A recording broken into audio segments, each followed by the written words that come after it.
আসসালামু আলাইকুম।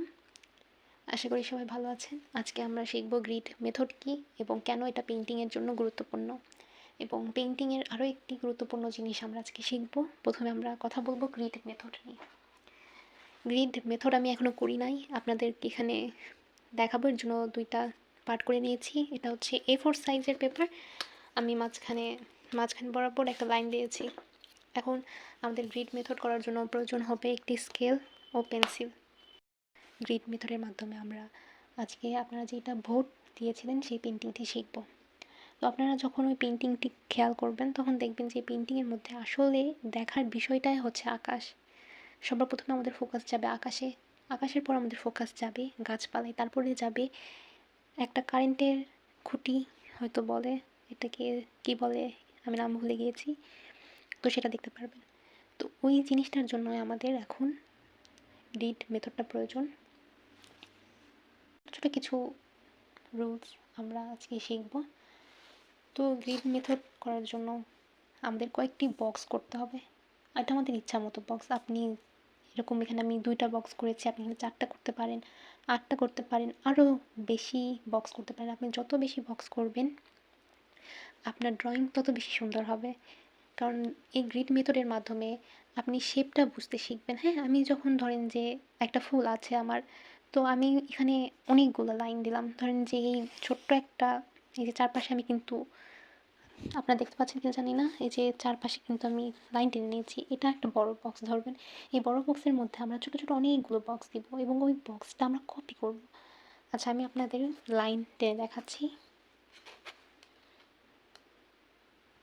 এটা আপনারা মেজারমেন্ট করে নেবেন কত ইঞ্চি, আপনার এখানে কত ইঞ্চি আছে এবং লম্বায় কত ইঞ্চি আছে সেটা দেখে আপনারা মেজার করে নেবেন। আমি মেজার করছি না, কারণ আমার একটা আন্দাজ হয়ে গিয়েছে যে এইভাবে আমি করতে পারবো।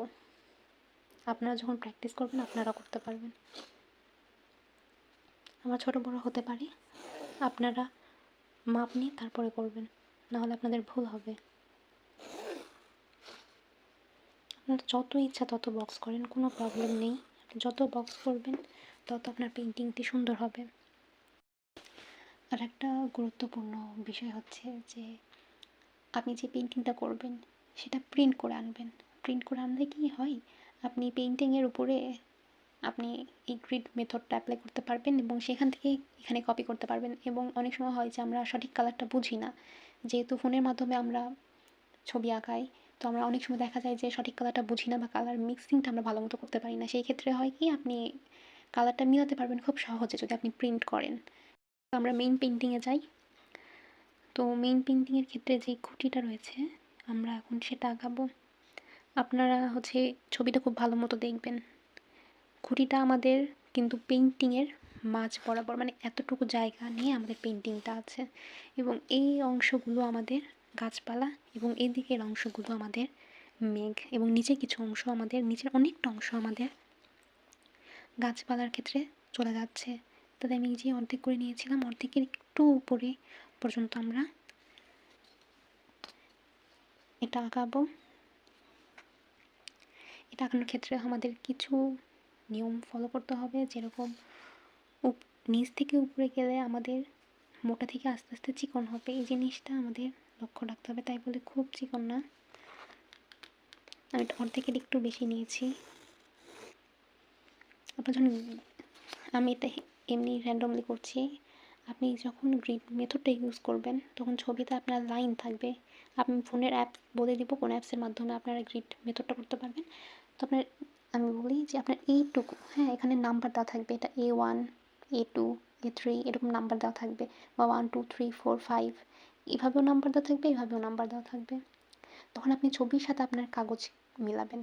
আপনি যে পেপারে করছেন আপনি ছবির সাথে মিলাবেন যে এখানে আপনার কতটুকু গাছ দেওয়া আছে। ধরেন যে আপনার গাছ এভাবে এভাবে দেওয়া আছে আপনার ছবিতে, আপনি যদি দেখেন গাছ এভাবে এভাবে আঁকান তাহলে তো ছবি সুন্দর লাগবে না, আপনাকে তো ছবির মতো এইভাবে আঁকাতে হবে। তো এই জন্য আমাদের গ্রিড মেথডটা খুব গুরুত্বপূর্ণ, যে আপনি প্রথমে একটা বক্স, এই যে ছোটো বক্স, এই ছোটো বক্সটা কপি করবেন। আপনার ওই ছবি থেকে এখানে কপি করবেন যে আসলে আমার গাছটা আছে কেমন করে, আমার গাছের পাতা কি এই বরাবর আছে নাকি এই বরাবর আছে। আপনি ছোট জিনিস কপি করতে খুব সহজ হবে এত বড় একটা জিনিস কপি করার থেকে।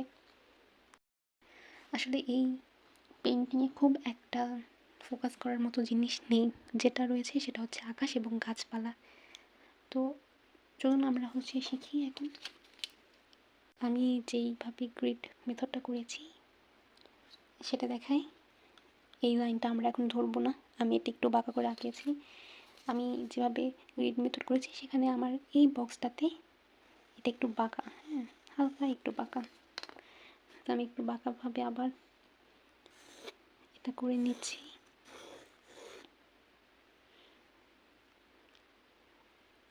এটা এই পর্যন্ত আছে, তারপর এইভাবে করে নিব আমরা।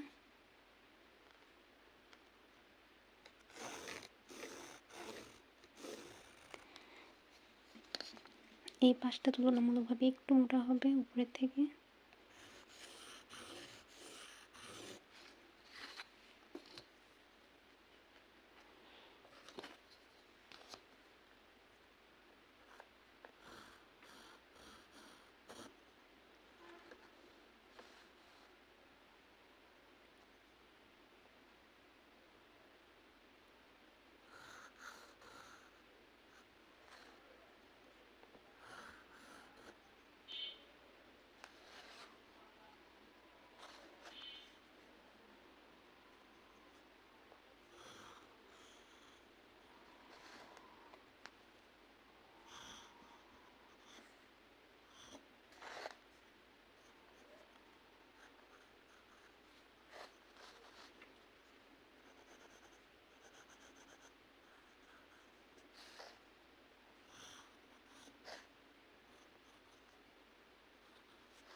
এই পাশে আমাদের যে পাতা বা গাছ আছে সেটা হালকা শেপ করে দেব।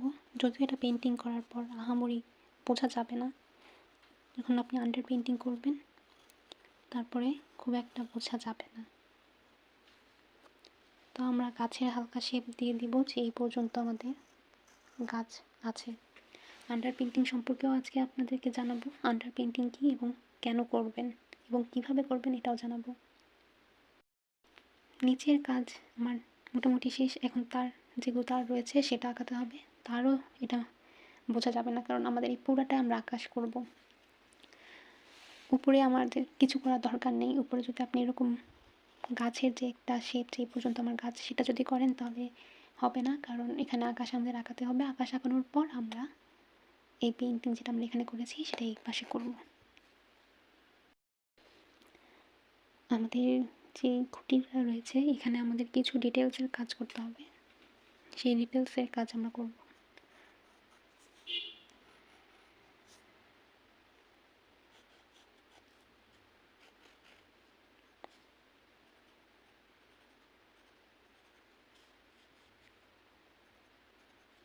এই যে ছোট ছোট আমি ডিটেলস দিচ্ছি, এখানে গ্রিড মেথড অনেক হেল্পফুল।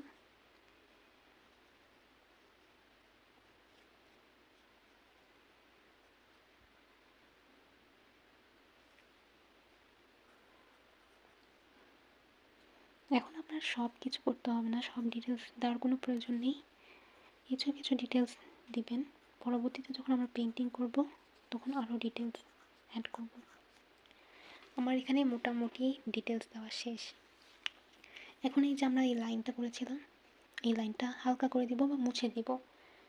এই লাইনটা আপনারা হালকা করে আঁকানোর চেষ্টা করবেন। আমি যেহেতু আপনাদেরকে দেখিয়েছি, এর জন্য আমি লাইনটা বেশি গাঢ় করে করেছি, যেন আপনারা বুঝতে পারেন। আপনারা যখন এটা পেন্টিং করবেন তখন এটা খুবই হালকা করে করবেন, যেন আপনাদের মুছতে না হয়। আপনি যদি একটা পেন্টিং মোছেন তখন কিন্তু এই পেপারটা আর আগের মতো থাকে না।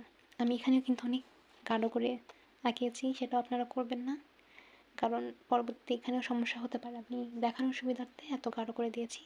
এখন আপনাদেরকে দেখাবো যে আন্ডার পেন্টিং কী। আন্ডার পেন্টিং মূলত অয়েল পেন্টিংয়ের ক্ষেত্রে করা হয়, বা ক্যানভাসে যেগুলো আমরা পেন্টিং করি সেখানে এটা খুবই গুরুত্বপূর্ণ একটি বিষয়। কারণ ক্যানভাসের পেপার, মানে ক্যানভাসের যে কাপড়টা, সেই কাপড় এবং আমাদের এই পেপারটা, এটা কিন্তু এক নয়। আমাদের অনেক পার্থক্য আছে। ক্যানভাসের কাপড়টা একটু উঁচু নিচু হয়, এটা কিন্তু খুব মসৃণ। তাও এখানে কিছু উঁচু নিচু আছে, তাও এটা মসৃণ ক্যানভাস কাপড়ের তুলনায়। তো আমরা মেনলি আন্ডার পেন্টিং করে থাকি এই কালারটা দিয়ে। আপনি যে কোনো কালার দিয়ে আন্ডার পেন্টিং করতে পারবেন, কিন্তু এই কালারটা দিয়ে বেশি করা হয়, আমি এই কালারটা দিয়ে করি। আপনি আকাশের ক্ষেত্রে আন্ডার পেন্টিং করার খুব একটা প্রয়োজন নেই, তবুও আমি করি। আমার এটা অভ্যাস বলতে পারেন বা ভালো লাগা বলতে পারেন। আন্ডার পেন্টিংয়ের ফলে একটি পেন্টিং বাস্তবিক রূপ পায়। এই ধরনের রং ব্যবহার করি পেন্টিংয়ের, প্রকৃতিতে কিন্তু সেই ধরনের রং থাকে না, এত উজ্জ্বল রং সবসময় থাকে না, কিছুটা ফ্যাকাশে রং থাকে। তো এর জন্য আমরা আন্ডার পেন্টিং করে থাকি। এবং আরও কিছু কারণ রয়েছে। যখন আপনি আন্ডার পেন্টিং না করে উপরে যে মেইন পেন্টিংটা সেটা শুরু করবেন, তখন দেখবেন যে ক্যানভাসের ক্ষেত্রে এটা বেশি হয়, যে ছোট ছোট সাদা সাদা জায়গা থাকে, যেটা বোঝা যায় পরবর্তীতে পেন্টিং করার ক্ষেত্রে খুব খারাপ লাগে। তো আপনাদের আমি দেখাচ্ছি যে ওই ছোটো ছোটো সাদা সাদা জায়গাগুলো খুব বাজে লাগে। এর আগের পেন্টিংয়ে, আমার পেন্টিংয়েও সেটা হয়, এবং এটা আমার মনে হয় যে কম বেশি সব আর্টিস্টের পেন্টিংয়ে এই ভুল বা এই জিনিসটা হয়। আগের এই পেন্টিংটা আপনাদেরকে শিখিয়েছি, এই পেন্টিংয়ে আপনাদেরকে কোনো ভুল বা যেটা আমি বললাম যে সাথে সাথে কিছু আপনি চোখে পড়ছে কি না। আপনাকে একটু ক্লোজ ভিউ দিই, বুঝতে পারবেন কি না। এই যে এখানে সরাসরি কিছু লাইন, এই যে এখানে ছোটো দুইটা ডট দেখতে পাচ্ছেন, এখানে আমার কালার, এই যে এই জায়গাটায় আমার কালার ঠিকভাবে প্রয়োগ করা হয়নি। এই যে এখানেও দেখতে পাচ্ছেন, ক্যামেরার কারণে দেখা যাচ্ছে কিনা আমি বুঝতে পারছি না। তো এখানে আপনি দেখবেন যে আমি আন্ডার পেন্টিং করে নিয়েছিলাম, যার কারণে এই যে ছোটো ছোটো আমার ভুলগুলো, যেই জায়গায় যে আমার রঙটা বসেনি, সেইগুলো কিন্তু আমার চোখে পড়ছে না। আর আপনি যদি একদম এই যে এই সাদা কাগজে করেন কাজটা, তখন দেখা যাবে যে ছোটো ছোটো, যখন আপনি গাঢ় পেন্টিং করবেন, যখন আমরা এই যেই জায়গাগুলো পেন্টিং করব, তখন দেখা যাবে যে ছোটো ছোটো অনেক সাদা সাদা থাকবে, যেখানে আমার রং পৌঁছাবে না, আমার রং করতে আমার সমস্যা হবে, সেগুলো আমার নজরে আসবে না। এর জন্য আমার আন্ডার পেন্টিং করা হয়। তো আপনার আকাশের ক্ষেত্রে আন্ডার পেন্টিং না করলেও চলবে, আমি করি। আন্ডার পেন্টিং আকাশের ক্ষেত্রে করলে হয় কি, কালারটা দুইবার আপনাকে অ্যাপ্লাই করতে হয়। একবার অ্যাপ্লাই করলে আপনার আকাশটা ফ্যাকাশে দেখাবে, এই জন্য কালার সুন্দর করার জন্য দুইবার করে অ্যাপ্লাই করতে হয়। এখন আসি কিছু টিপস নিয়ে অ্যাক্রিলিক পেন্টিংয়ের জন্য। অ্যাক্রিলিক পেন্টিংয়ের অনেক ব্রাশ রয়েছে, আপনাদের ব্রাশের একটা ছবি দিয়ে বিস্তারিত হয়তো পরবর্তী ভিডিওতে দিব। এই ভিডিওটা অনেক লং হয়ে যাবে জন্য অল্প কিছু কথা বলি। আপনারা দেখবেন যে আমি এর আগের পেন্টিংয়ে একটা টেপ ব্যবহার করেছি। এই টেপগুলোকে বলা হয় মাস্কিং টেপ। মাস্কিং টেপ এরকম দেখতে হয়। তো আপনারা মাস্কিং টেপ বেশি ব্যবহার করা হয় ক্যানভাসের ক্ষেত্রে, খুব সহজেই মাস্কিং টেপ উঠে আসে, কিন্তু পেপারের ক্ষেত্রে মাস্কিং টেপ ব্যবহার করবেন না, আপনারা ওয়াশি টেপ ব্যবহার করবেন। এটা হচ্ছে ওয়াশি টেপ। ওয়াশি টেপের আঠা খুব কম থাকে, এর জন্য আপনার পেপার ছিঁড়ে যাবে না, চারপাশে যে আপনি টেপ ব্যবহার করেছেন সেটা ছিঁড়ে যাবে না। আর একটা বিষয় হচ্ছে, যখন আপনি রং মিক্স করবেন কালার প্যালেটে, তখন এই ধরনের প্যালেট নাইফ ব্যবহার করবেন। প্যালেট নাইফের ব্যবহার করার ফলে ব্রাশের ভিতরে আপনার রং যায় না, বা ব্রাশের ভিতরে যদি আপনার রং যায় তাহলে ব্রাশ দ্রুত নষ্ট হয়ে যায়। এখানে দেখেন, এই যে আমি এই ব্রাশটা দিয়ে কালার মিক্স করেছি, এই যে এই পাশে আমার রং জমে শক্ত হয়ে গিয়েছে। উপরেটা ভালো আছে, এই ব্রাশ বেশি দিন টিকবে না, নষ্ট হয়ে যাবে। এই ব্রাশ দেখুন, এই ব্রাশে কিন্তু কোনো ভিতরে, এই যে এই ব্রাশ দিয়ে কালার মিক্স করা হয়নি, এই ব্রাশ অনেক দিন চলে যাবে। এবং অ্যাক্রিলিক পেইন্টিংয়ের জন্য আর একটা গুরুত্বপূর্ণ বিষয়, অ্যাক্রিলিক পেইন্টিং যেহেতু খুব দ্রুত শুকিয়ে যায়, সেক্ষেত্রে আমরা এখানে ব্যবহার করব এরকম একটা স্প্রে বোতল। এর আগের ভিডিওতে আপনাদের দেখিয়েছি আমি পেইন্টিং করার সময় প্যালেট এটা স্প্রে করে দিয়েছি। যখন আপনারা দেখবেন যে অ্যাক্রিলিক কালার একটু বেশি শুকিয়ে যাচ্ছে, তখন এটা স্প্রে করবেন। পানি ব্যবহার করবেন না, অ্যাক্রিলিক পাতলা করার জন্য ব্যবহার করবেন মিডিয়াম। আমি এটা নন ব্র্যান্ডেড মিডিয়াম নিয়েছি, এটা অনেক দিন আগের জন্য বোতল এরকম হয়ে গিয়েছে।